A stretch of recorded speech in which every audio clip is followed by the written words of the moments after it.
자, 안녕하세요. 네. 그 객관식들을 21쪽에 OX 문제 174번부터 나가보도록 하겠습니다. 잠재력이 있기 위해서는 권리가 경제적 효익을 창출할 것이라고 확신하거나 그 가능성이 높아야 하는 것은 아니에요. 요거를 이제 161번에 있는 자산의 정의와 함께 비추어서 같이 묶어가지고 생각을 해보셔야 되는데, 이 잠재력이 있기 위해서는 요 문장 있죠. 174번의 문장이 자산의 정의와 관련된 문장이에요. 자, 자산의 정의를 충족하려면 경제적 효익을 창출할 것이라고 기대가 돼야 되지만 그 가능성이 높아야 하는 것은 아닙니다. 알겠죠? 우리 자산이나 부채 인식 요건을 개별 기준서 쪽에서는 뭐라고 했죠? DBM이었어요. 정의를 충족하는 항목이 미래 경제적 효익의 유출입 가능성이 높고 그게 B죠. 그리고 M, 신뢰성 있게 측정이 가능할 때 이 세 가지 조건을 충족하면 재무제표에 인식하는 거였습니다. 반면에 이 개념체계 쪽에서는 재무제표에 인식하기 위한 요건으로서 정의를 충족하는 항목이 자산이나 부채의 정의를 충족하는 항목이 목적 적합하고 표현의 충실성을 충족하는 그런 정보를 제공하는 경우에만 그때만 이제 재무제표에 인식한다라고 말을 하고 있어요. 그래서 개념체계 쪽과 개별 기준서에서 얘기하고 있는 자산과 부채, 재무제표 항목의 인식 요건들이 조금 다릅니다. 좀 다른데 어쨌든 간에 정의는 똑같다고. 자산이나 부채의 정의는 똑같아요. 자, 그러면 이 174번 문장은 정의만 놓고 하는 얘기예요. 정의에만 관련된 문장인데, 자, 161번에 거기 자산의 정의 잠깐 가볼까요? 자산은 과거 사건의 결과로 기업이 통제하는 현재의 경제적 자원이다. 그리고 이 경제적 자원은 경제적 효익을 창출할 잠재력을 지닌 권리라고 했죠. 174번 이어서 읽어보면 잠재력이 있기 위해서는 이러한 잠재력이 있기 위해서는 권리가 경제적 효익을 창출할 것이라고 확신하거나 그 가능성이 높아야 하는 것은 아니고 그러한 권리가 경제적 효익을 창출할 것이라는 그런 가능성만 있어도 되는 거예요. 그러니까 권리가 존재하기만 하면 그럼 자산의 정의는 충족할 수 있는 것이고 그리고 거기에 더불어서 개념치기 쪽에서는 목표를 충족하고 그리고 개별 기준서 쪽에서는 BM을 충족해야 추가적으로 자산으로서 인식할 수 있는 겁니다. 그 경제적 효익을 창출할 것이라고 확신하거나 그 가능성이 높아야 한다라는 것은 D가 아니라 자산 인식 요건 DBM 중에 D가 아니라 B와 관련된 얘기예요. 미래 경제적 효익의 유출 가능성이 높아야 된다. 그쪽 B와 관련된 얘기입니다. 175번 가봐요. 경제적 효익을 창출할 가능성이 낮더라도 권리가 경제적 자원의 정의를 충족할 수 있고 따라서 자산이 될 수 있다. 얘는 맞습니다.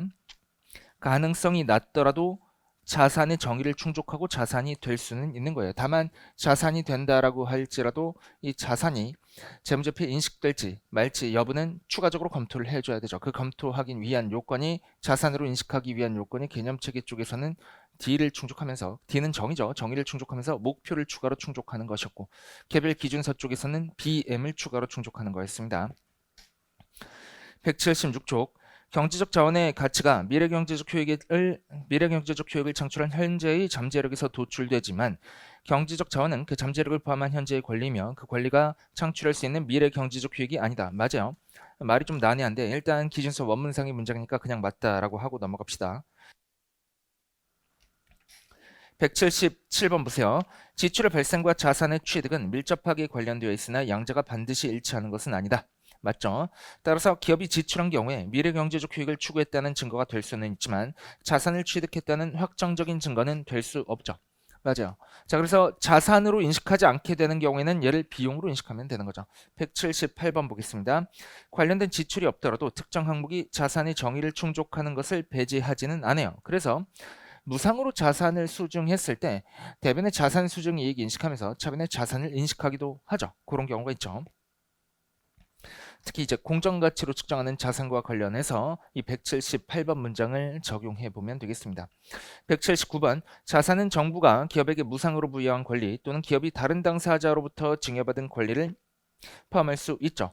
무상으로 부여한 권리 그리고 다른 당사자로부터 공짜로 증여받은 권리 이런 것도 자산이 될 수가 있는 겁니다. 맞아요.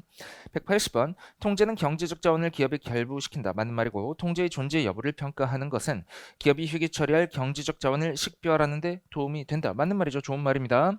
181번 기업은 경제적 자원의 사용을 지시하고 그로부터 유입될 수 있는 경제적 효익을 얻을 수 있는 현재의 능력이 있다면 경제적 자원을 통제한다. 맞는 말인데 얘는 키워드를 좀 밑줄을 치고 갑시다. 이 통제를 하기 위한 요건은 지시와 효익이요. 지시와 이 효익 요건 두 가지를 모두 다 충족해야 자산을 혹은 그 경제적 자원을 통제한다라고 보는 겁니다. 182번 가시죠. 통제에는 다른 당사자가 경제적 자원의 사용을 지시하고 이로부터 유입될 수 있는 경제적 효익을 얻지 못하게 하는 현재의 능력이 포함된다. 여기까지는 맞아요. 근데 뒤에 문장 보세요. 일방의 당사자가 경제적 자원을 통제하더라도 다른 당사자가 그 자원을 통제할 수 있다라고 하면 얘는 틀린 말이에요. 이 통제라는 것은 배타적인 권리를 말하는 거기 때문에 일방의 당사자가 경제적 자원을 통제할 때 다른 당사자가 그 자원을 통제할 수 없는 겁니다. 183번 기업은 경제적 자원을 자신의 활동에 투입할 수 있는 권리가 있거나 다른 당사자가 경제적 자원을 그들의 활동에 투입하도록 허용할 권리가 있다면 그 경제적 자원의 사용을 지시할 수 있는 현재의 능력이 있다라고 할 수가 있죠. 맞는 말이고 184번 경제적 자원의 통제는 일반적으로 법적 권리를 행사할 수 있는 능력에서 비롯된다. 맞죠? 그러나 통제는 경제적 자원의 사용을 지시하고 이로부터 유입될 수 있는 효익을 얻을 수 있는 현재의 능력이 기업에게만 있도록 할 수 있는 경우에도 발생할 수 있다. 자, 말이 좀 어렵죠? 첫 번째 문장은 뭐냐면 통제는 일반적으로 법적 권리를 행사할 수 있는 능력에서 비롯된다. 이 말은 뭐냐면 법적 권리를 취득하기 위해서는 일반적으로 이전 대가를 지출해야 되죠. 그래서 유상 취득과 관련해서 첫 번째 문장을 생각해 주시면 되고 두 번째 문장은 무상 취득과 관련해서 생각해 주시면 됩니다. 두 번째 문장 다시 읽어볼게요. 그러나 통제는 경제적 자원의 사용을 지시하고 이로부터 유입될 수 있는 효익을 얻을 수 있는 현재의 능력이 기업에게만이라고 돼 있죠. 배타적인 권리를 말하는 거예요. 통제는 이렇게 기업에게만 있도록 할 수 있는 경우에는 무상 취득의 경우에도 통제가 발생할 수 있다라는 겁니다. 185번 기업은 공공의 영역에 속하지 않는 노하우에 접근할 수 있고 그 노하우를 지킬 수 있는 현재 능력이 있다면 그 노하우가 등록된 특허에 의해서 보호받지 못하더라도 그 노하우를 사용할 권리를 통제할 수 있다. 맞는 말이죠. 접근할 수 있고 그리고 지킬 수 있는 현재 능력 이런 게 있다면 노하우가 등록된 특허에 의해서 보호받지 못하더라도 기업 스스로 지킬 수 있는 거잖아요. 그렇기 때문에 권리를 통제할 수 있다라는 말은 맞는 말이 되겠습니다. 186번 기업이 경제적 자원을 통제하기 위해서는 해당 자원의 미래 경제적 효익이 다른 당사자가 아닌 그 기업에게 직접 또는 간접으로 유입돼야 한다. 맞죠? 통제의 이런 측면은 모든 상황에서 해당 자원이 경제적 효익을 창출할 것이라고 보장할 수 있음을 의미하지는 않는다. 맞아요. 모든 상황에서 해당 자원이 경제적 효익을 창출할 것이라고 보장할 수 있음. 얘는 확률이 100%라는 거죠. 확률이 100%일 때만 자산을 잡는 게 아니라 그 확률이 높으면 미래 경제적 효익의 유입 가능성이 높으면 자산을 잡는 겁니다. 그 대신 자원의 경제적 효익을 창출한다면 기업은 직접 또는 간접으로 그 경제적 효익을 얻을 수 있음을 의미한다. 뭐 좋은 말이고 맞는 말이에요. 말이 좀 난해하죠. 기준서 그 개념책을 기준서라고 할 수 없지만 그래도 이 개념책에 있는 그 원문 그대로의 문장이라 그렇습니다. 187번 경제적 자원에 의해 창출되는 경제적 효익의 유의적인 변동에 노출된다는 것은 기업이 해당 자원을 통제한다는 것을 나타낼 수도 있다. 뭐 그렇게 보면 맞는 말이지. 수도 있다라고 하면 맞는 말. 그러나 그것은 통제가 존재하는지에 대한 전반적인 평가에서 고려해야 할 하나의 요소일 뿐이죠. 맞습니다. 188번 본인이 통제하는 경제적 자원을 대리인이 관리하고 있는 경우 그 경제적 자원은 대리인의 자산이 아니죠. 본인의 자산입니다. 요거를 위탁재고에 비춰서 생각해 보시면 됩니다. 위탁재고는 위탁자 그러니까 본인의 자산이죠. 또한 본인이 통제하는 경제적 자원을 제3자에게 이전할 의무가 대리인에게 있는 경우 이전될 경제적 자원은 대리인의 것이 아니라 본인의 경제적 자원이기 때문에 그 의무는 대리인의 부채가 아니라 역시 이때도 본인의 부채가 되는 것이죠. 맞습니다. 189번 부채의 첫 번째 조건은 기업에게 의무가 있다는 것이다. 맞죠? 의무가 있어야 되죠. 의무란 기업이 회피할 수 있는 실제 능력이 없는 책무나 책임을 말한다. 맞고요. 의무는 항상 다른 당사자에게 이행해야 한다. 맞고요. 이 경우 의무를 이행할 당사자들의 신원을 알아야 할 필요는 없죠.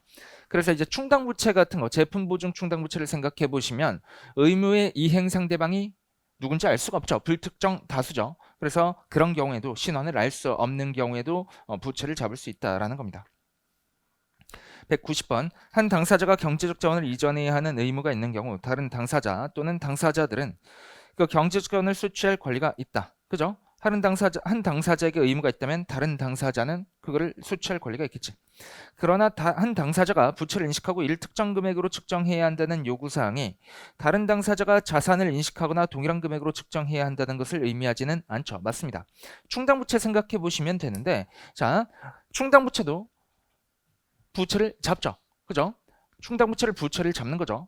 그래서 제품보증 충당부채를 기업 입장에서, 판매자 입장에서 요거를 부채로 잡는다고 해서 이 제품 보증에 대한 권리를 보유한 상대방이 그거를 별도로 자산으로 잡지는 않아요.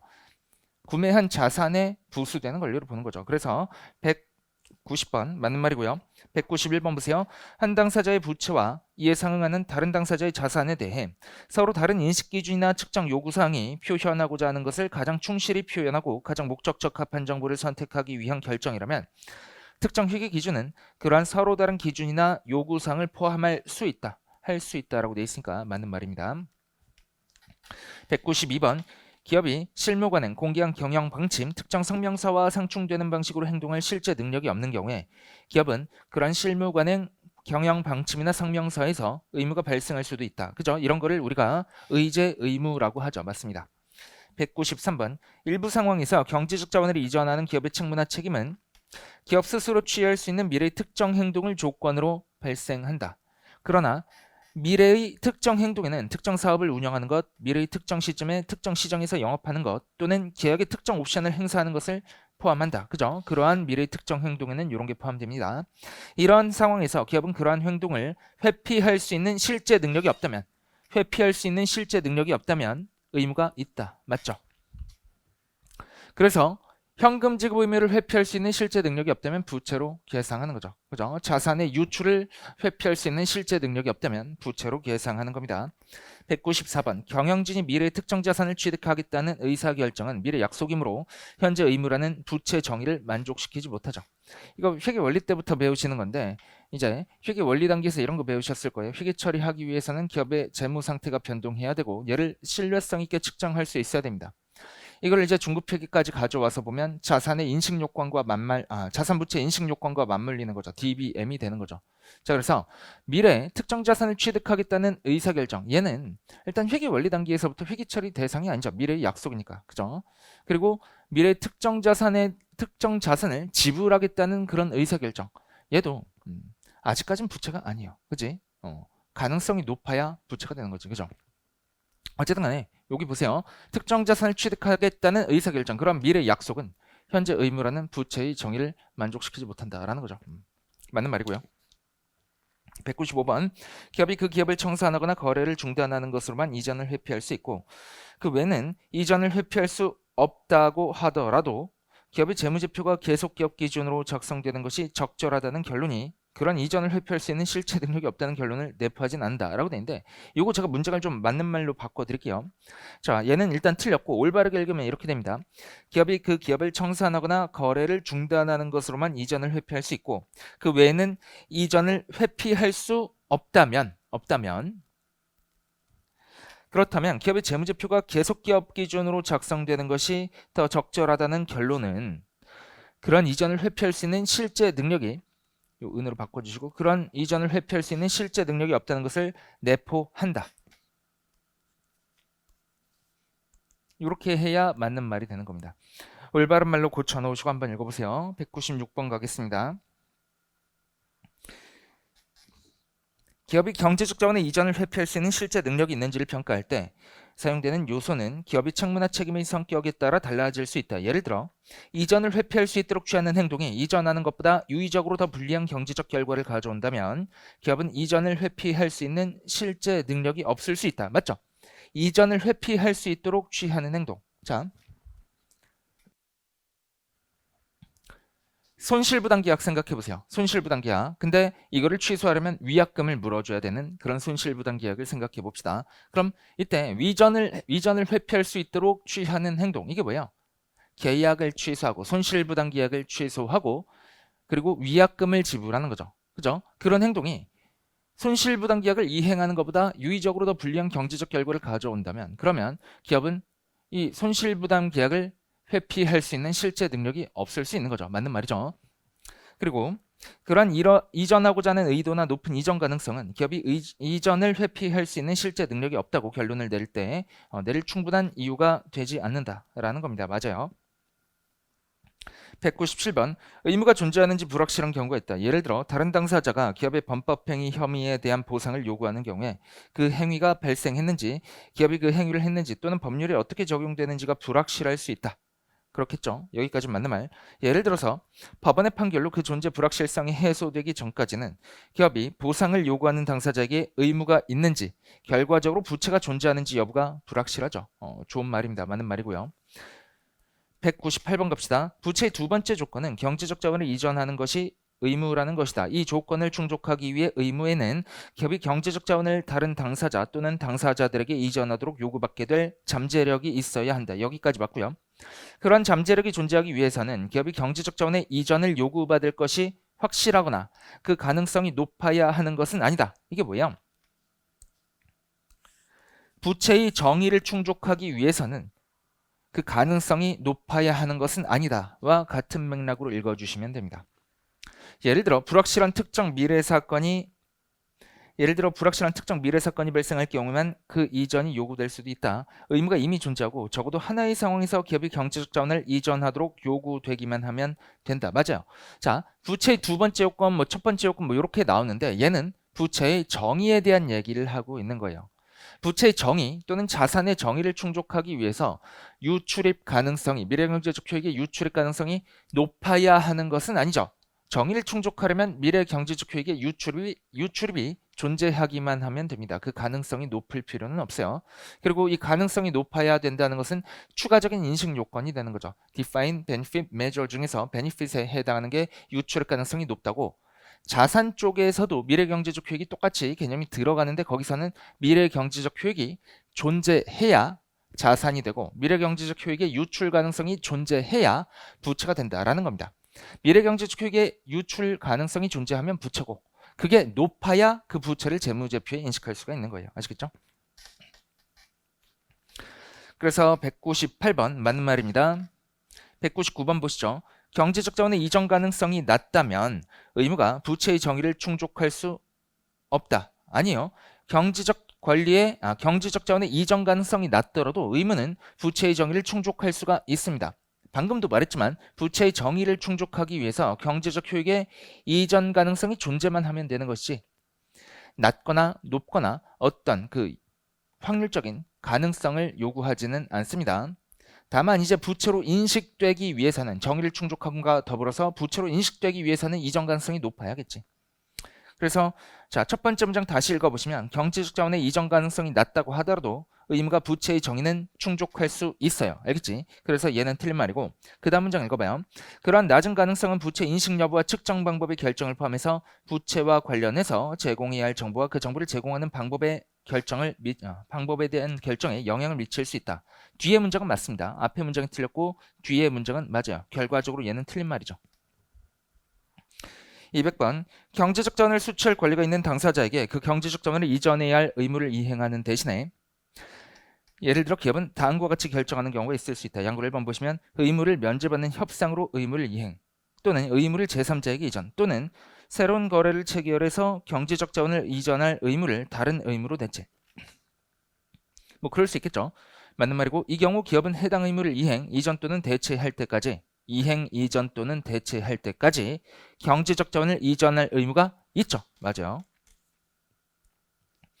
201번 부채의 세 번째 조건은 의무가 과거 사건의 결과로 존재하는 현재 의무라는 것이다. 과거 사건의 결과 현재 의무가 존재해야 부채가 될 수 있는 거죠.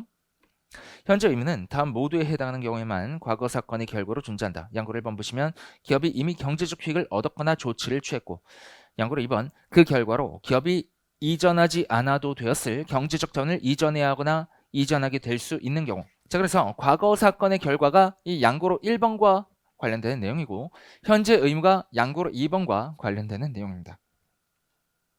그렇게 보면 맞는 말이죠. 202번 새로운 법률이 제정되는 경우에는 그 법률의 적용으로 경제적 효익을 얻게 되거나 조치를 취한 결과로 기업이 이전하지 않아도 되었을 경제적 자원을 이전해야 하거나 이전하게 될 수도 있는 경우에만 현재 의무가 발생한다. 맞죠? 법률 제정 그 자체만으로는 기업에 현재 의무를 부여하기에 충분하지 않습니다. 얘도 맞는 말. 201번도 맞는 말.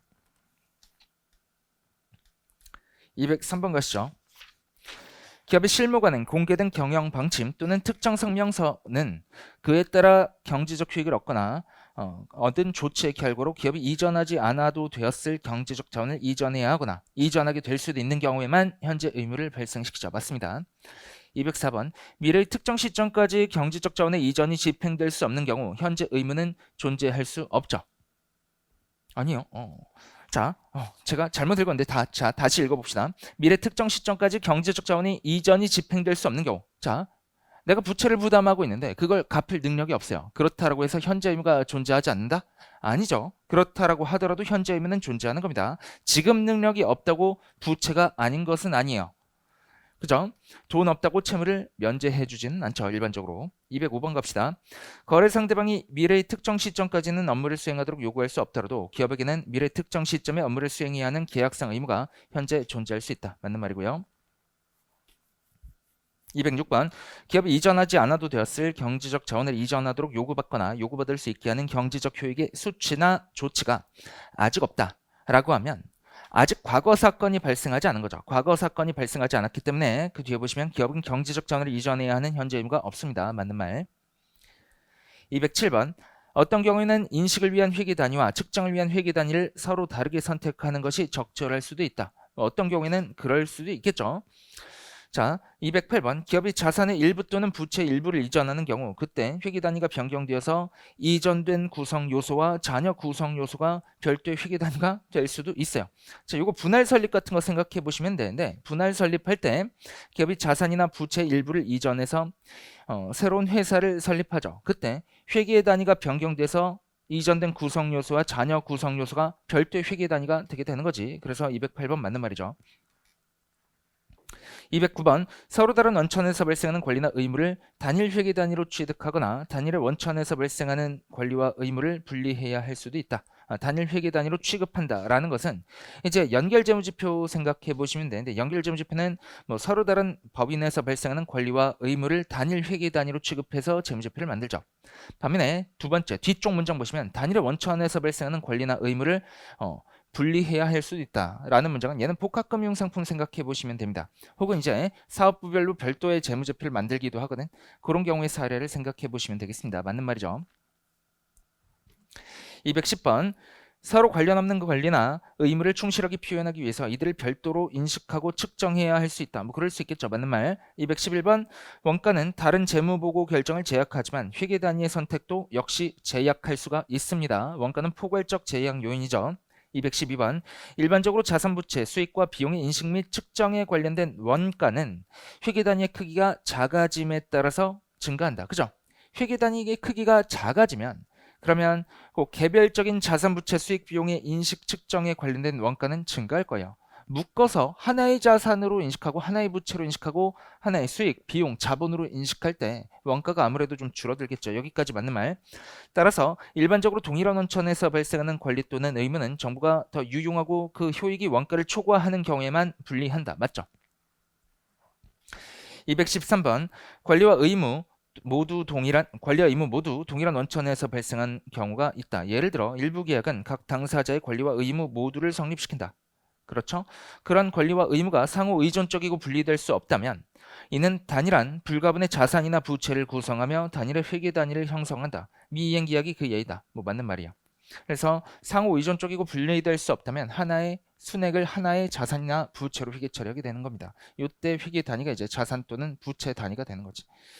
자, 214번 권리가 의무와 분리될 수 있는 경우에는 권리와 의무를 별도로 분리해서 하나 이상의 자산과 부채를 별도로 식별하는 것이 적절할 수가 있죠. 그래서 214번은 틀렸습니다. 분리될 수 있다면 별도로 식별하는 것이 적절할 수가 있어요.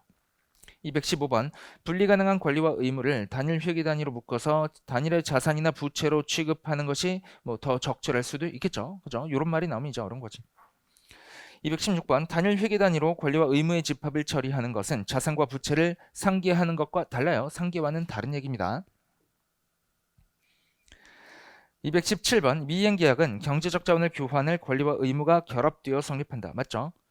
그런 권리와 의무는 상호 의존 쪽이어서 분리될 수가 없다. 여기도 맞고요. 따라서 결합된 권리와 의무는 단일 자산 또는 단일 부채를 구성한다. 맞죠?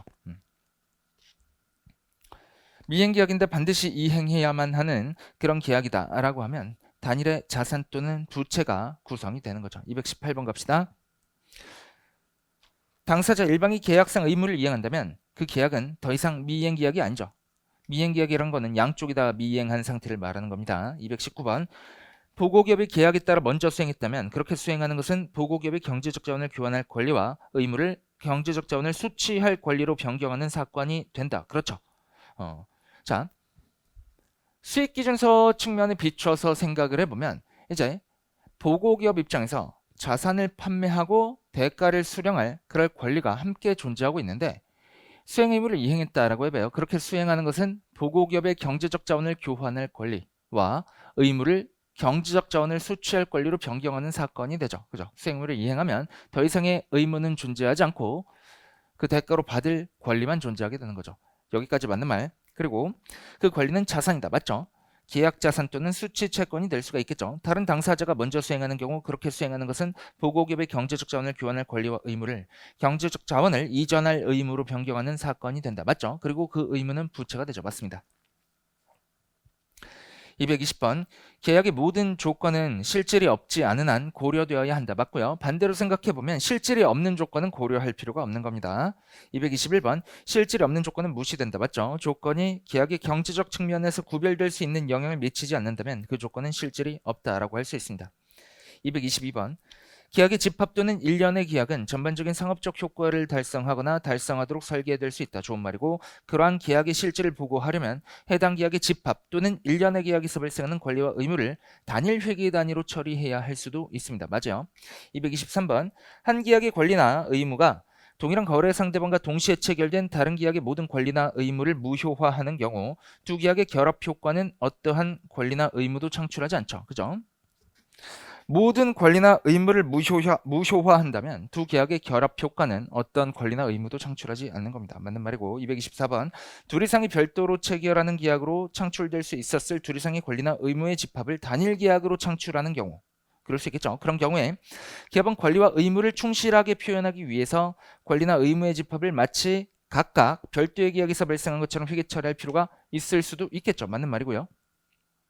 225번 법률, 규제 또는 그 밖의 요구사항이 자본금 또는 이익영업과 같은 자본의 특정 구성 요소에 영향을 미치는 경우가 있다. 그럴 수 있겠지. 예를 들어 그런 요구사항 중 일부는 분배 가능한 특정 준비금이 충분할 경우에만 자본 청구권 보유자에게 분배를 허용한다. 맞는 말이죠.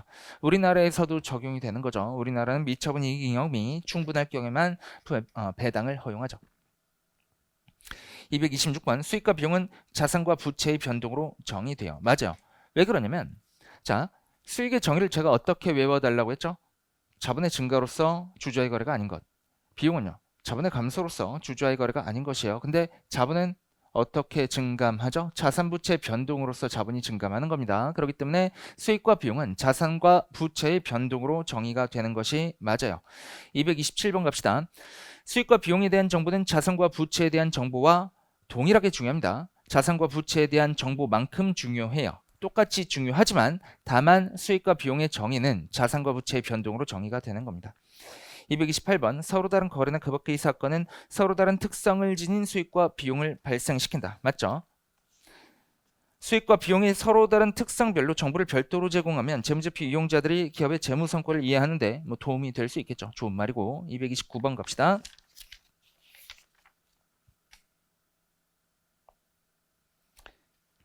229번 인식은 자산, 부채, 자본, 수익, 비용과 같은 재무제표 요소 중 하나의 정의를 충족하는 항목을 재무상태표나 재무성과표, 개념체계에선 재무성과표라고 하고 있지만 개별 기준서 중에서 이제 재무제표 표시 쪽 가보면 포괄손익계산서라고 말을 하고 있습니다.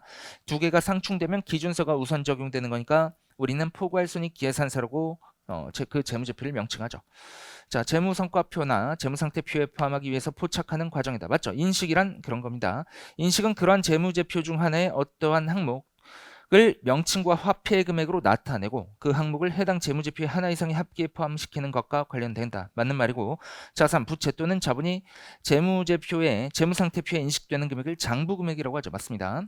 230번 자본은 기업의 자산에서 모든 부채를 차감한 후에 자녀 지분이고요. 맞고요. 231번 재무상태표의 보고기간 기초와 기말의 총자산에서 총부채를 차감한 것은 총자본과 같죠. 232번 거래나 그 밖의 사건에서 발생된 자산이나 부채의 최초 인식에 따라 수익과 관련 비용을 동시에 인식할 수 있다. 그럴 수 있겠지. 여기까지 맞고요. 수익과 관련 비용의 동시 인식은 때때로 수익과 관련 원가의 대응을 나타낸다. 때때로 그럴 수 있다라는 말이니까 맞습니다. 재무보고를 위한 개념체계의 개념을 적용하면 자산과 부채의 변동을 인식할 때 이러한 대응이 나타난다. 그죠? 수익과 비용이 자산과 부채의 정의에 비추어서 이제 정의가 되기 때문에 그래요. 그러나 원가와 수익의 대응은 개념체계의 목적이 아니다. 맞습니다. 수익비용 대응 원칙은 개념체계의 목적이 아니에요. 수익비용 대응 원칙이 개념체계의 목적이 아니고 그리고 요거와 유사하게 보수주의 역시 개념체계의 목적이 아닙니다. 233번 자산, 부채, 자본의 정의를 충족하는 항목만이 재무상태표에 인식된다. 맞죠? 마찬가지로 수익이나 비용의 정의를 충족하는 항목만이 재무성과표 그러니까 포괄손익계산서에 인식됩니다. 여기까지 맞아요. 그러나 그런 요소 중 하나의 정의를 충족하는 항목이라도 항상 인식되는 것은 아니에요. 항상 인식되는 것은 아닙니다. 요것 때문에 틀린 말. 정의를 충족한다고 해서 항상 인식하는 것은 아니죠. 인식 요건을 추가로 충족을 해야 D와 B와 M을 모두 충족해야 인식을 할 수가 있는 거지. 자, 234번 재무지표 요소의 정의를 충족하는 항목으로 인식하지 않는 것은 재무상태표 및 재무성과표를 완전하지 않게 하고 재무지표에서 유용한 정보를 제외할 수 있다. 맞고요.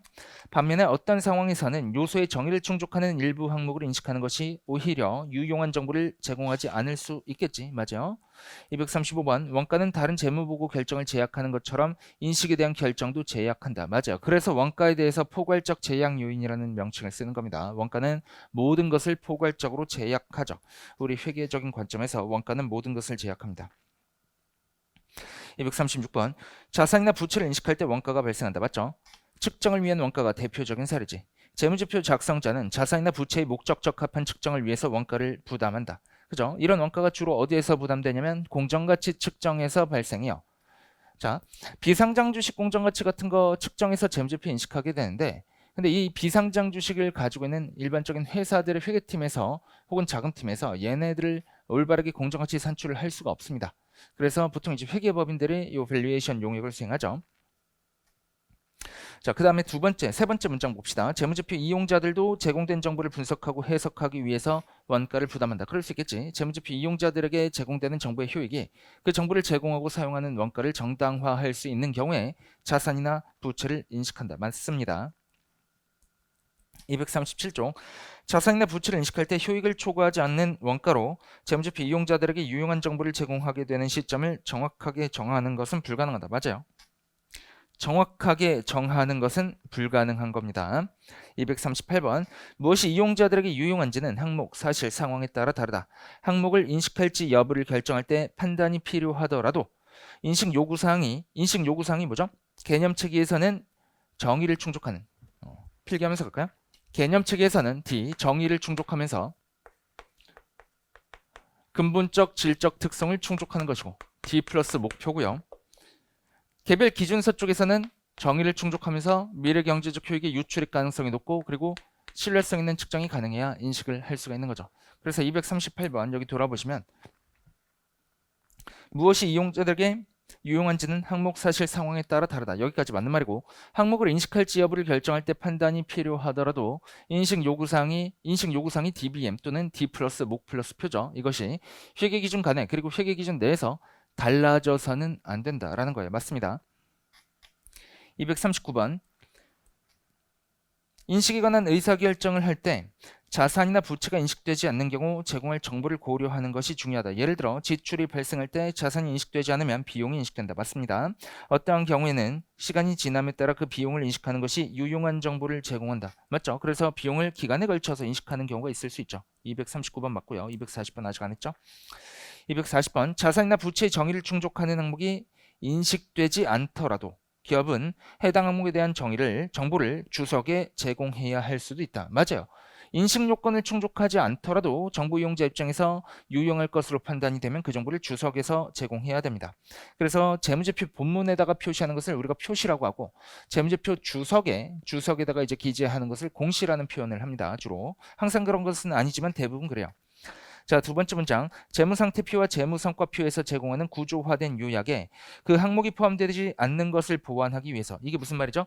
재무상태표와 포괄손익계산서에 인식되지 않는 것을 보완하기 위해서 그러한 정보를 어떻게 충분히 보여줄 수 있는지를 고려하는 것이 중요하다라고 하는 거니까 맞는 말이죠. 주석에 보통 이제 주석에서 충분히 보여주죠. 241번 자산, 부채, 자본, 수익, 비용에 관한 정보는 재무제표 이용자들에게 목적 적합하죠. 맞습니다. 유용한 정보가 되겠지. 242번 특정 자산이나 부채의 인식과 이에 따른 결과로 발생하는 수익, 비용 또는 자본 변동을 인식하는 것이 항상 목적 적합한 정보를 제공하는 것은 아닐 수 있죠. 맞습니다. 243번 자산이나 부채가 존재하는지 불확실하거나, 자, 존재가 불확실, DX라고 적어봐요. 정의를 충족하지 못하는 경우죠. 그리고 자산이나 부채가 존재하지만 경제적 효익의 유입 가능성이나 유출 가능성이 낮고, 이건 뭐야? BX예요. 미래 경제적 효익의 유출 가능성이 낮은 겁니다. 해서 인식에 따라 제공된 정보가 반드시 목적 적합하지 않다는 결론을 내릴 수는 없다. 맞는 말이에요. 낮다고 해서라고 좀 바꿔줘야겠네. 낮다고 해서.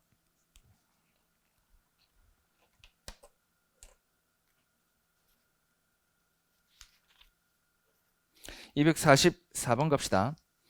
인식으로 목적 적합한 정보를 제공하는지 여부를 결정하는 것은 단일 요인이 아니다. 여러 요인들의 결합일 수 있다. 그리고 이렇게 인식하기 위해서 DBM이 전부 다 충족이 돼야 되는 것이죠. 맞는 말이고요.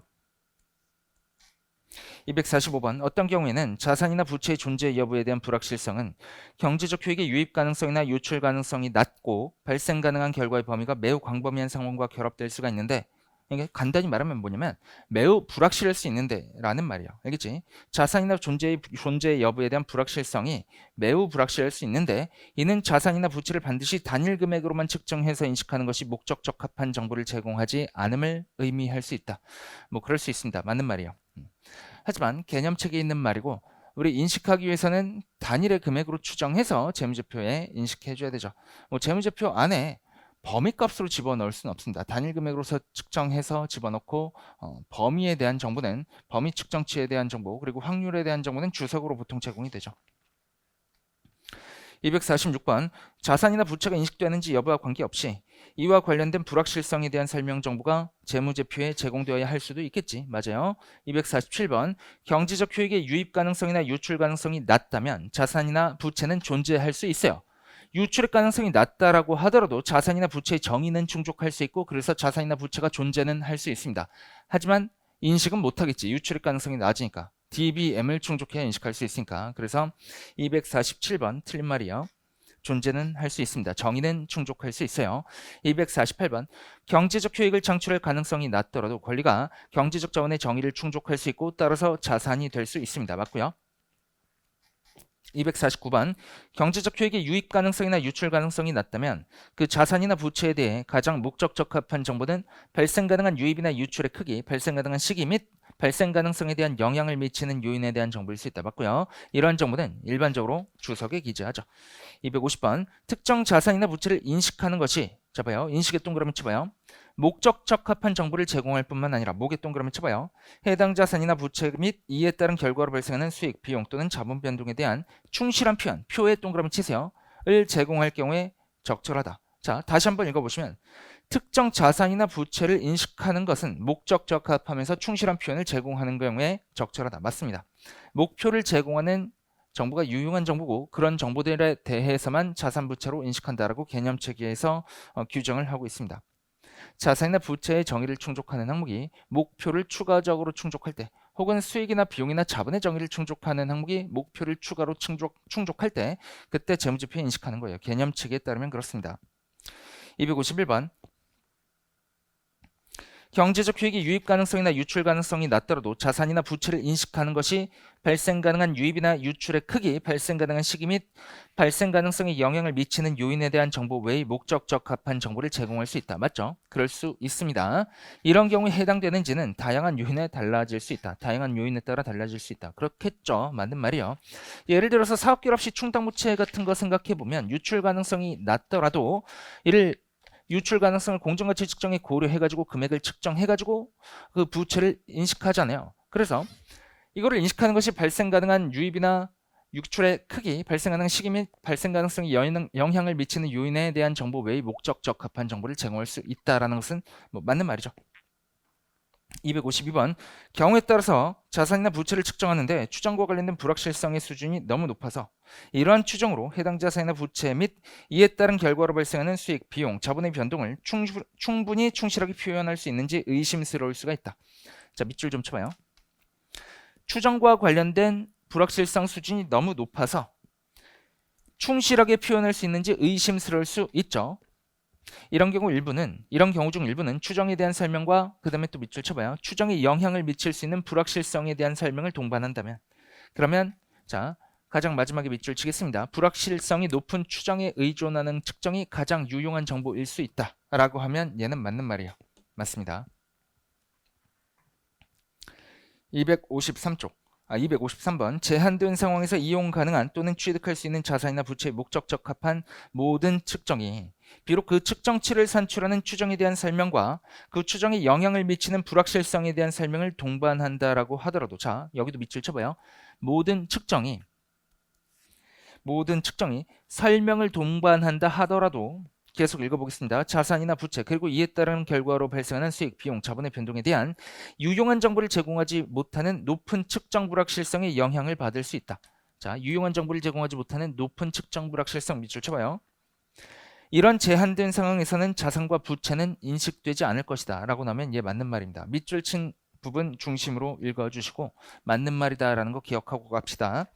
254번 자산이나 부채의 인식 여부와 관계없이 자산이나 부채를 충실하게 표현하려면 자산이나 부채의 존재 여부, 측정치 또는 그 결과와 관련된 불확실성에 대한 설명 정보가 포함되어야 한다. 맞는 말이죠. 일단은 맞고요. 얘도 키워드 좀 밑줄 치겠습니다. 인식 여부와 관계없이 불확실성에 관한 설명 정보는 포함되어야 합니다. 그래서 우발부채 같은 거는 부채로 인식하지 않더라도 주석으로 불확실성에 대한 설명 정보를 포함해서 공시하죠. 자, 255번 인식된 자산, 부채, 자본, 수익, 비용의 충실한 표현은 해당 항목의 인식과 관련된 것이다. 아니요. 인식과만 관련된 것이 아니라 인식과 공시를 포함하는 거예요. 인식이라는 것은 재무제표 본문에 인식하는 것을 말하고 표시라고도 하죠. 그리고 공시라는 것은 보통 이제 대부분의 경우에 주석에다가 추가적인 공시를 하는 것을 말합니다. 그 항목의 측정 및 표시와 관련된 정보의 공시는 포함합니다. 그래서 255번 틀렸고요. 256번 제거는 기업의 재무상태표에서 인식된 자산이나 부채 전부 또는 일부를 삭제하는 것이다. 맞죠? 제거는 일반적으로 해당 항목이 더 이상 자산, 부채의 정의를 충족하지 않을 때 발생한다. 맞죠? 더 이상 자산이 아니면 자산 제거하는 것이고 더 이상 부채가 아니면 부채를 제거하는 겁니다. 257번 제거에 대한 회계 요구사항은 다음 두 가지 모두를 충실히 표현하는 것을 목표로 합니다. 양고를 1번 보시면 자녀 자산과 부채예요. 제거를 하고 난 후에 자녀 자산과 부채. 양고를 2번 보시면 자산과 부채의 변동이에요. 자녀 자산 부채와 그리고 제거를 통해서 감소 또는 증가한 자산 부채의 변동을 측정하는 것을 충실하게 표현하는 것을 목표로 합니다. 맞는 말이고요. 258번 유용한 재무정보의 질적 특성과 원가 제약을 고려함으로써 서로 다른 자산, 부채, 수익, 비용에 대해 서로 다른 측정 기준을 선택하는 결과가 발생할 수 있을 것이다. 맞죠? 그래서 뭐 유형 자산에 대해서 원가 모형 적용하고 그리고 뭐 재고 자산에 대해서는 특히 이제 재고 자산 중에서 원재료에 대해서는 현행 원가 기준으로 뭐 저가법을 적용하고 뭐 금융 자산에 대해서는 공정 가치로 측정하고 이렇게 서로 다른 측정 기준을 선택하는 결과가 발생할 수 있겠죠. 259번 역사적 원가 측정치는 적어도 부분적으로 자산, 부채 및 관련 수익과 비용을 발생시키는 거래나 그 밖의 사건에서 도출된 정보를 사용하여 자산, 부채, 관련 수익과 비용에 관한 화폐적 정보를 제공한다. 맞습니다. 일단 맞고 여기 밑줄 좀 치고 갈게요. 역사적 원가 측정치. 얘는 거래나 그 밖의 사건의 가격에서 도출된 정보를 사용해서 화폐적 정보를 제공하는 겁니다.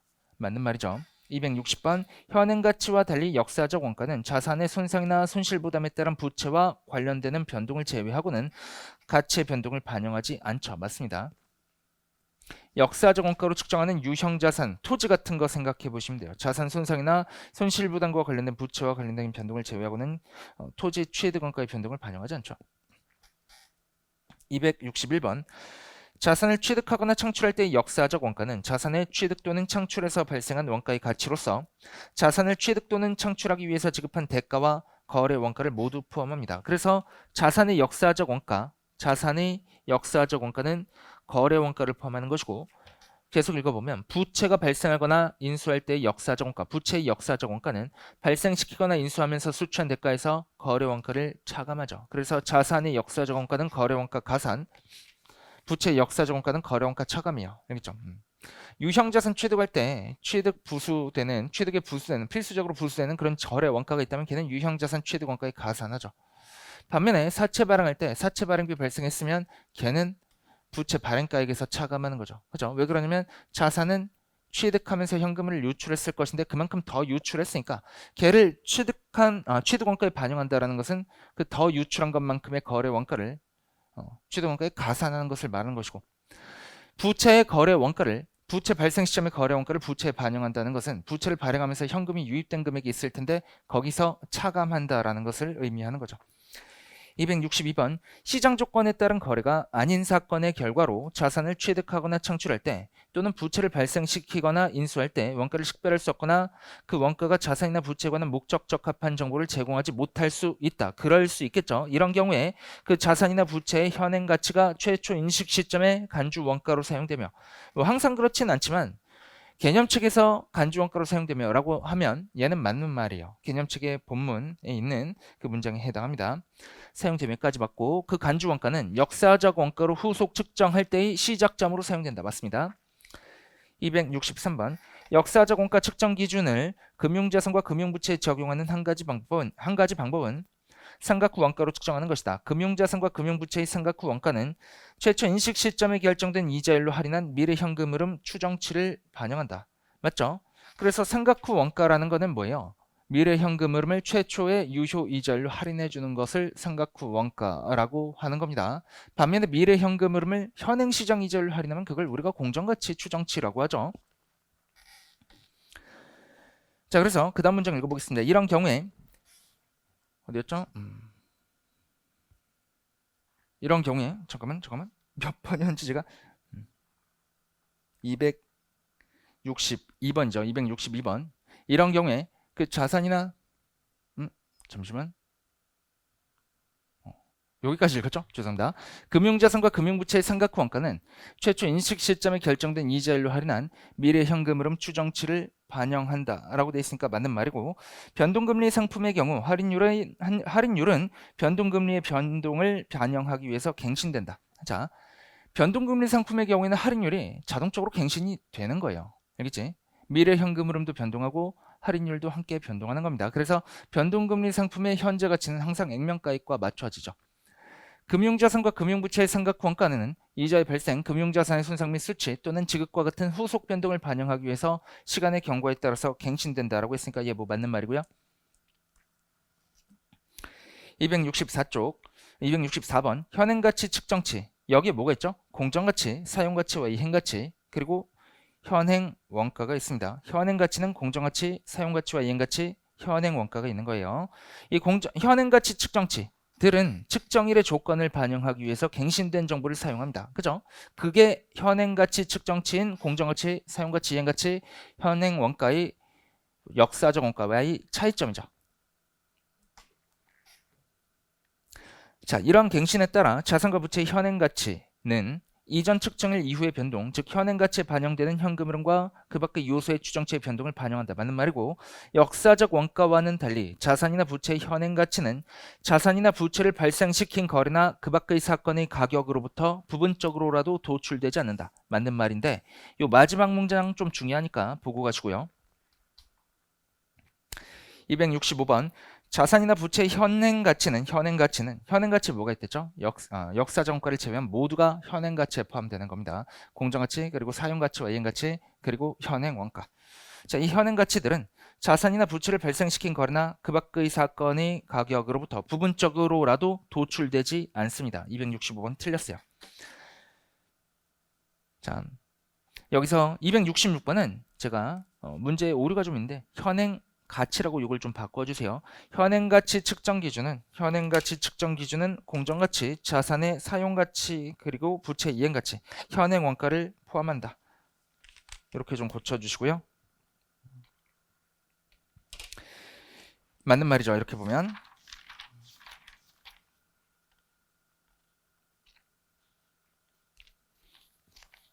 (267번) 가겠습니다. 공정가치는 측정일의 시장 참여자 사이의 정상거래에서 자산을 매도할 때 받거나 부채를 이전할 때 지급하게 될 가격이다. 맞습니다. 그래서 이 공정가치는 자산 매도, 부채 이전할 때 이때 발생하는 가격이기 때문에 공정가치 측정치는 유출가치라고 해요.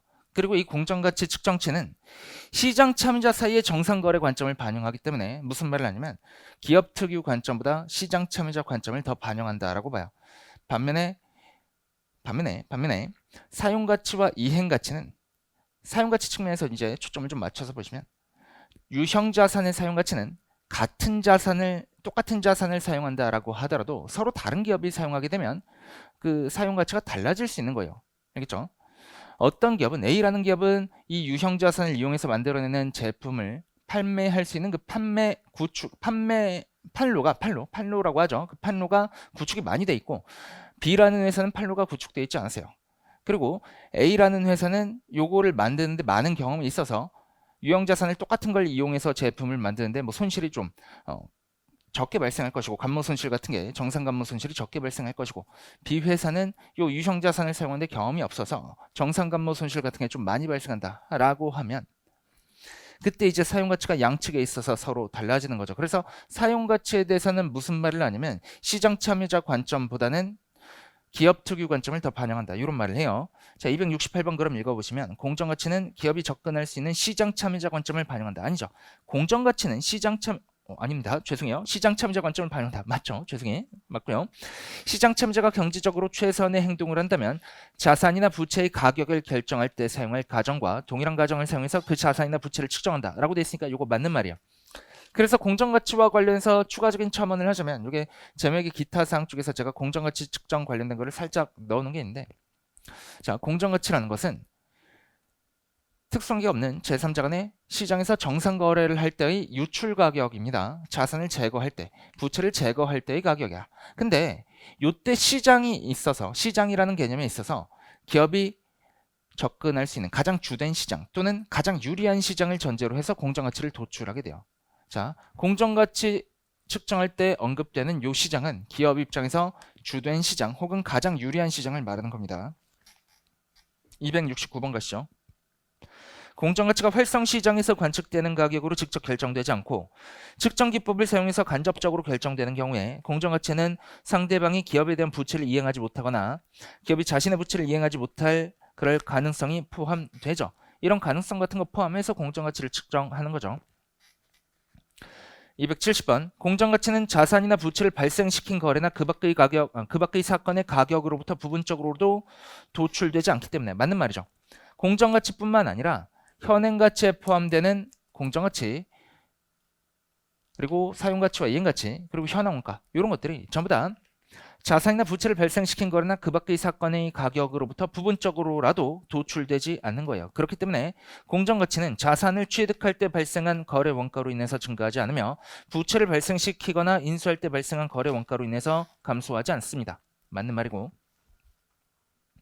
자, 그러면 이 두 번째 문장, 이 두 번째 줄에서 하고 있는 얘기는 언제 시점의 거래 원가 얘기하고 있어요. 취득 시점의 거래 원가 얘기하고 있죠. 공정가치 측정치에는 취득 시점의 거래 원가 포함되지 않는 거예요. 그러면 자산이나 부채를 제거하는 시점의 거래 원가는 공정가치 측정치에 포함되나? 그렇지 않습니다. 그거를 포함한 공정가치를 우리가 순공정가치라고 하죠. 자산이나 부채를 제거하는 시점의 거래 원가를 반영해서 조정한 공정가치를 우리가 순공정가치라고 합니다. 271쪽 271번 공정가치는 자산의 궁극적인 처분이나 부채 이전 또는 결제에서 발생할 거래 원가를 반영하지 않죠. 그래서 방금 말한 얘기죠. 얘 틀렸고요. 272번 사용가치는 기업이 자산의 사용과 궁극적인 처분으로 얻을 것으로 기대하는 현금 흐름 또는 그 밖의 경제적 효익의 현재가치죠. 맞습니다. 사용가치에는 이 현재가치의 개념이 들어가는 거예요. 이행가치도 역시 현재가치 개념이 들어갑니다. 보시면 이행가치는 기업이 부채를 이행할 때 이전해야 하는 현금이나 그 밖의 경제적 자원의 현재가치예요. 사용가치와 이행가치에는 현재가치라는 키워드가 따라 붙습니다. 이러한 현금이나 그 밖의 경제적 자원의 금액은 거래 상대방에게 이전되는 금액뿐만 아니라 기업이 그 부채를 이행할 수 있도록 하기 위해 다른 당사자에게 이전해야 할 것으로 기대하는 금액 또 포함하는 거예요. 그래서 자, 제가 이런 얘기 좀 해볼게요. 사용가치와 이행가치, 얘는 미래 현금 흐름의 현재가치죠. 그죠?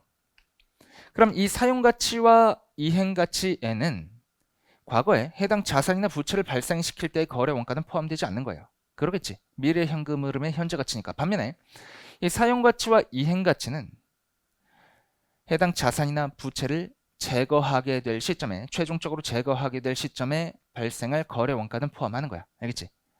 취득 시점에 거래 원가 포함하지 않지만 제거 시점에 거래 원가는 포함하는 겁니다. 자, 이게 공정가치와 다른 점이죠. 뭐 어쨌든 그래서 272번 맞는 말이죠. 마지막 문장에 대한 설명 됐겠죠.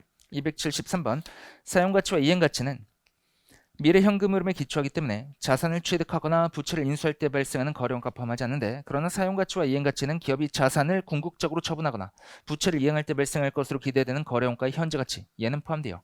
역시 거래원가도 현재가치로서 포함이 되는 겁니다. 그래서 유형자산 사용가치 측정할 때, 자, 이런 개념 설명을 좀 해줄게. 유형자산 사용가치 측정할 때 이 유형자산을 폐기 시점까지 사용하게 될 때, 그때 유형자산을 이용해서 창출할 제품이 팔려 나갈 때, 팔려 나감으로써 창출될 현금 흐름의 현재가치가 이제 사용가치 측정치에 포함되겠죠. 그치? 그리고 더불어서 또 포함되는 게 뭐냐면 유형자산의 잔존가치도 포함이 돼요. 잔존가치의 정의가 뭐죠?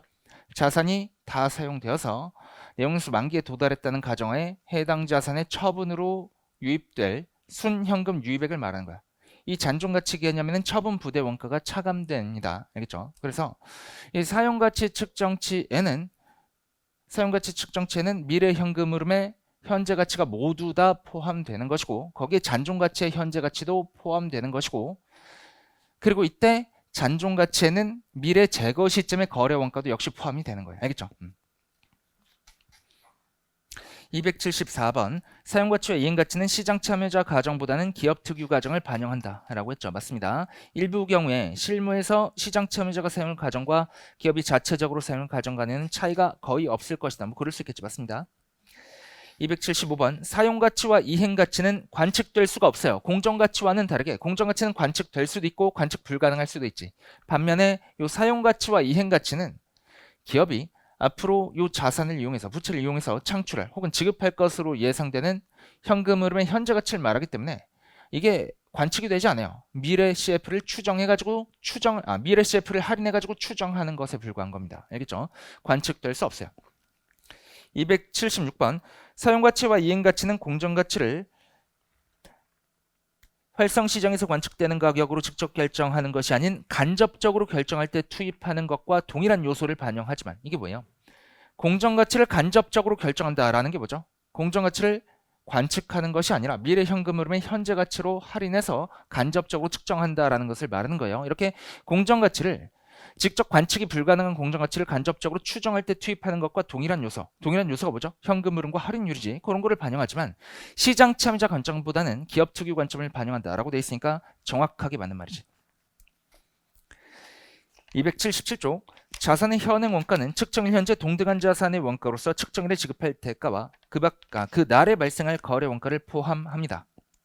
맞는 말인데, 자, 이 현행 원가는 이렇게 생각하셔야 돼요. 현행 원가는 역사적 원가와 시점만 다른 거야. 똑같은 자산을 지금 취득한다면 얼마가 들까? 거래 원가를 포함해서. 알겠죠? 278번 보시면 부채의 현행 원가 나오는데, 부채의 현행 원가는 측정일 현재 동등한 부채에 대해 수취할 수 있는 대가에서 그날에 발생할 거래 원가를 차감한다라고 돼 있으니까 얘도 맞아요. 부채의 현행 원가도 부채 역사적 원가와 마찬가지로 거래 원가를 차감하는 겁니다. 현행 원가는 역사적 원가와 시점만 다른 거야. 과거냐 현재냐 그 차이만 있지 나머지는 다 똑같습니다. 279쪽 현행 원가는 역사적 원가와 마찬가지로 유입가치 맞습니다. 현행 원가라는 것은 취득할 때의 가치죠. 인식하는 시점의 가치. 280번 현행 원가는 기업이 자산을 취득하거나 부채를 발생시킬 시장에서의 가격을 반영한다. 맞죠? 취득 시점의 가격을 반영하는 거지. 이러한 이유로 현행 원가는 유출가치인 공정가치, 사용가치, 이행가치와 다르다. 공정가치나 사용가치나 이행가치는 자산이나 부채의 제거 가격이에요. 그러나 현행 원가는 역사적 원가와 달리 측정일의 조건을 반영한다. 자, 현행 원가와 역사적 원가는 유입가치고 공정가치, 사용가치, 이행가치 이런 것들은 유출가치입니다. 현행 원가와 역사적 원가는 유입가치고 공정가치, 사용가치, 이행가치는 유출가치예요. 그렇지만 이제 현행 원가는 역사적 원가와 달리 측정일의 조건을 반영하는 것이죠. 거래 원가는 똑같이 반영하는 거죠. 현행 원가와 역사적 원가에.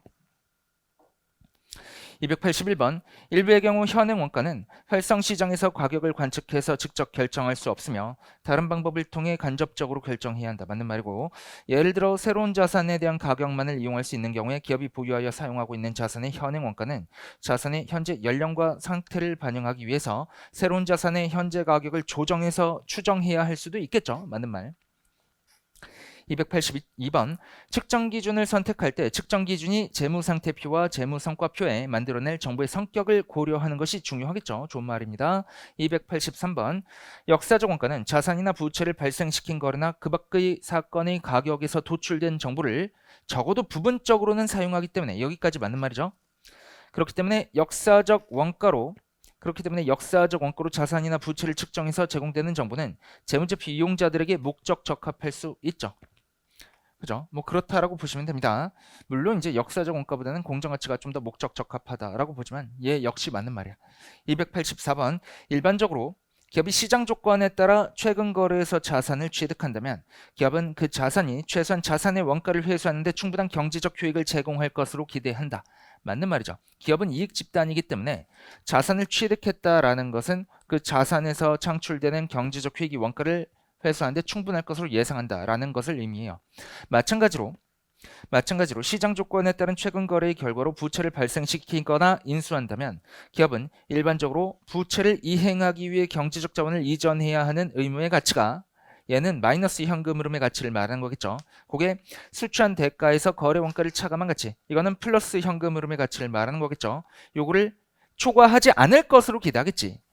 초과할 것으로 기대한다라고 하면 얘는 틀린 말이죠. 284번 틀렸습니다. 결과적으로 뭐냐면 미래 현금 흐름의 현재 가치가 순미래 현금 흐름의 현재 가치가 플러스여야 한다라는 게 결론이에요. 285번 역사적 원가는 자산의 소비와 손상을 반영해서 감소하기 때문에 역사적 원가로 측정될 자산에서 회수될 것으로 예상되는 금액은 적어도 장부 금액과 같거나 장부 금액보다 크다. 맞죠? 소비와 손상을 반영해서 감소된 역사적 원가 얘는 역사적 원가로 측정된 자산에서 회수될 것으로 예상되는 금액보다 같거나 아니면 잠깐만 다시 자 역사적 원가로 측정된 자산에서 회수될 것으로 예상되는 금액은 적어도 장부 금액과 같거나 장부 금액보다 크겠지. 자 왜 그러면 이 회수될 것으로 예상되는 금액 얘를 회수 가능액이라고 봐봐요. 유형 자산은 회수 가능액과 장부 금액을 비교해서 손상 차손을 인식하죠. 그죠? 얘를 회수 가능액으로 본다면 그러면 역사적 원가는 자산의 소비와 손상을 반영해서 감소하기 때문에 그럼 이 소비와 손상을 반영해서 감소한 금액을 손상 차손 인식 후에 장부 금액이라고 보시면 되죠. 그죠? 그렇기 때문에 여기서 크다라고 하는 것은 맞는 말이지. 그죠? 285번 뒤쪽 문장 읽어보겠습니다. 마찬가지로 부채의 역사적 원가는 손실 부담이 되는 경우 증가하기 때문에 부채를 이행하기 위해서 필요한 경제적 자원을 이전할 의무의 가치는 부채의 장부 금액을 초과하지 않는다. 맞죠? 여기도 맞습니다. 286번 금융자산 외의 자산을 역사적 원가로 측정할 경우 일부 또는 전체 자산의 소비 또는 매각은 그런 사용 또는 매각된 일부 또는 전체 자산의 역사적 원가로 측정된 비용을 발생시킨다. 뭐 말이 좀 읽기가 애매한데 맞는 말이요. 287번 자산의 매각으로 발생하는 비용은 자산의 매각 대가를 수익으로 인식할 때 동시에 인식한다. 맞죠? 수익과 비용의 차이는 매각으로 인한 이익이다.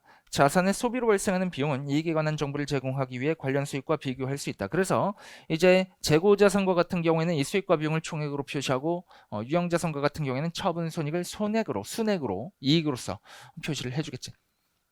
288번 금융부채 외의 부채, 예를 들어 선수금 같은 게 있죠. 그런 것들은 발생하거나 대가의 교환으로 인수되고 역사적 원가로 측정되는 경우, 금융부채 이외의 부채가 발생하거나 대가의 교환으로 인수되고 역사적 원가로 측정되는 경우, 부채의 전부 또는 일부의 이행에 따라 이행된 부분에 대해 수취한 대가의 가치로 측정된 수익이 발생한다. 그죠? 자, 선수금 생각해봐요. 금융부채 외의 부채, 얘를 선수금 생각하고 읽어봐. 이때 부채의 전부 또는 일부의 이행에 따라 이행된 부분에 대해 수취한 대가의 가치로 측정한 수익이 발생한다. 얘를 회계처를 생각해 보시면 돼요. 선수금, 현금 먼저 받을 때 선수금 인식하죠. 차변에 현금, 대변에 선수금. 얘는 계약부채지. 이 선수금이 언제 수익으로 대체돼요? 이행될 때 이행에 따라 수취한 대가 중에 일부를 수익으로 인식하죠. 그죠? 그게 이 문장의 의미예요. 말이 좀 어렵긴 한데 이해되시죠? 그 수익과 부채 이행으로 발생한 비용의 차이는 이행에서 생기는 이익이다. 맞죠? 맞는 좋은 말이요. 288번 맞고요. 289번 즉시 소비되는 재화나 용액을 포함해서 매각이나 소비되는 자산의 원가에 대한 정보와 수취한 대가에 대한 정보는 예측 가치를 가질 수 있겠지. 이 정보는 미래의 재화, 기업이 현재 보유하고 있지 않은 재화를 포함해서 미래의 재화나 용역을 판매함에 따른 미래 이익을 예측하는 투입 변수로 사용하고, 이에 따라 미래 순현금 유입에 대한 기업의 전망을 평가하는 데 사용될 수 있겠죠.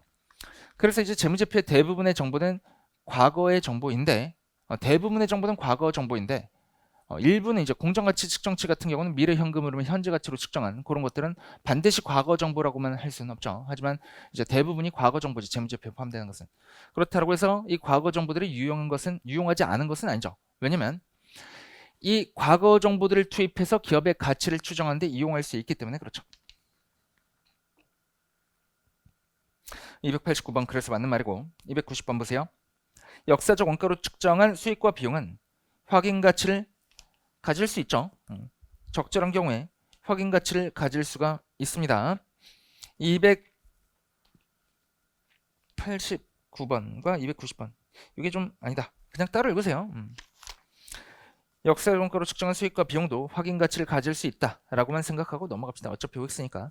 291번 상각 후 원가로 측정하는 자산 부채에서 가득 또는 발생하는 이자에 대한 정보는 예측 가치와 확인 가치, 얘네를 가지겠지. 그죠? 이자에 대한 정보, 얘가 예측 가치와 확인 가치 둘 다를 가지게 되는 거죠. 292번 공정가치로 자산과 부채를 측정해서 제공하는 정보는 예측 가치를 가질 수 있죠. 동시에 확인 가치도 가지겠지. 미래 시점에 가서 그때 공정가치가 맞는지 확인을 해볼 수 있는 거잖아요. 그죠? 공정가치는 미래 현금 흐름의 금액, 시기, 불확실성에 대한 시장 참여자의 현재 기대를 반영. 맞죠? 시장 참여자의 현재 기대를 반영하는 겁니다. 그렇기 때문에 이런 기대치는 시장 참여자의 현재 위험 선호들을 반영하는 방식으로 가격에 반영된다. 맞죠? 이 위험 선호도는 어떤 방식으로 가격에 반영되죠? 위험 선호도는 할인율을 변경시키죠. 그래서 할인율이 위험 선호도가 올라가면 위험에 대한 프리미엄이 낮아질 것이고, 그럼 할인율은 내려갈 것이고. 생각하지 맙시다. 그냥 맞는 말이다라고 생각하고 넘어가. 알겠죠? 이런 정보는 또한 종전 기대에 대한 피드백을 제공함으로써 확인 가치를 가질 수 있겠죠. 맞습니다. 293번 시장 참여자의 현재 기대를 반영한 수익과 비용은 미래 수익과 비용을 예측할 때 투입 요소로 사용될 수 있기 때문에 예측 가치가 있을 수 있다. 맞죠? 이런 수익과 비용은 기업의 경영진이 그 기업의 경제적 자원을 사용하는 책임을 얼마나 효율적이고 효과적으로 수행했는지를 평가하는 데 도움이 되겠죠. 맞습니다. 294번 기업이 한 시장에서 자산을 취득하고 다른 시장의 가격을 이용해서 공정가치를 평가한다면 이 두 시장의 가격 차이는 공정가치를 처음 결정할 때 수익으로 인식한다. 맞아요. 그래서 이제 금융자산 쪽에서 배우셨겠지만 그 금융자산 같은 거는 최초 인식 시점부터 공정가치로 측정하죠. 그때 공정가치라는 것은 유출가치고 시장 참여자 관점에서 결정된 가치죠. 그리고 이때 시장이라고 하는 것은 기업이 접근할 수 있는 가장 유리한 시장 또는 주된 시장을 의미해요. 알겠지? 그래서 공정가치가 취득원가와 다르면 금융자산은 취득 시점부터 측정 손익을 인식하게 되는 거였지. 이거 명확하게 좀 알고 가시고 295번 봅시다. 공정가치를 측정할 때 사용되는 가격의 원천인 시장에서 거래가 발생하는 경우 자산의 매각이나 부채 이전에 대한 대가는 일반적으로 그 자산이나 부채의 공정가치와 유사한 금액일 것이다. 맞죠? 왜 그러냐면 자 생각해봐요. 이게 말이 어려운데 공정가치를 측정할 때 사용되는 가격의 원천인 시장, 이게 뭐죠? 기업 입장에서 주된 시장 또는 가장 유리한 시장 말하는 거예요. 그런 주된 또는 가장 유리한 시장에서의 유출가치가 공정가치이기 때문에 그러한 시장에서 거래가 발생했다면 자산의 매각이나 부채 이전에 대한 대가는 일반적으로 그 자산이나 부채의 공정가치와 유사한 금액일 것이다. 맞는 말이죠.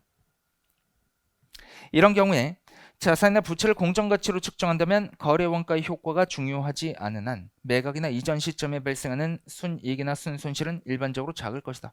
뭐 그러겠죠. 맞습니다. 296번 사용가치는 자산의 사용과 궁극적인 처분으로부터 발생하는 추정 현금으로의 현재 가치에 대한 정보를 제공한다. 맞죠? 이 정보는 미래 현금 유입에 대한 예상치를 평가하는 데 사용할 수 있기 때문에 예측 가치를 가질 수 있겠지. 297번 이행 가치는 부채 이행에 필요한 추정 현금 흐름의 현재 가치에 관한 정보를 제공하죠. 맞고요.